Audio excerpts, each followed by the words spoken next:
Thank you. Mr. Wall is maybe correct. This case is not necessarily a referendum on exactly how the county handled the pandemic.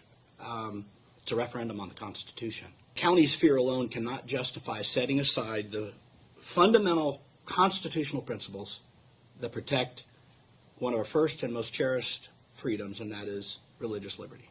That is under the Free Exercise Clause. And he's right. People could die. A lot of fear there. But there were no deaths at Calvary Chapel. But there were people who did die all over the place. There were a lot of suicides. And as Pastor McClure states in his declaration, why did he reopen? By the way, the church closed when requested to close. But by May 31st, this church, among many others, had to take a stand. Consider it civil disobedience, if you may. But when Gavin Newsom said, churches won't reopen until we reopen football stadiums, but you can go to all of these other places. You can go to the pot shop and get marijuana. You can go to the liquor stores. You can go stand in line at Costco with 500 other people.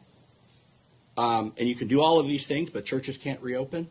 This church, among many others, took a stand and said, you can't do that because we have constitutional principles. But among those reasons is in paragraph 4 of Pastor Mike McClure's declaration, he says, in March 2020, the church closed in-person services and immediately experienced a decline in spiritual, emotional, and mental health amongst the congregation. That was far and wide. There were a lot of people who died. A lot of people died from suicide, but not from COVID. And so if the county wants to come forward and make this an emotional plea that everyone's afraid and this is scared and this is this huge pandemic, okay, we don't have to challenge that. But you got to protect religious exercise. Even if there was evidence that the church failed to comply with the masking requirement every day, the notice of violation still says, in order to avoid these fines, you have to comply with the health orders and the void temporary restraining order.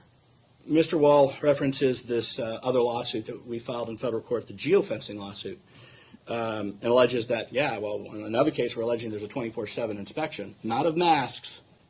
There was a geofence that they put around this church to see how many people were coming in and out of church on a daily basis, on a weekly basis.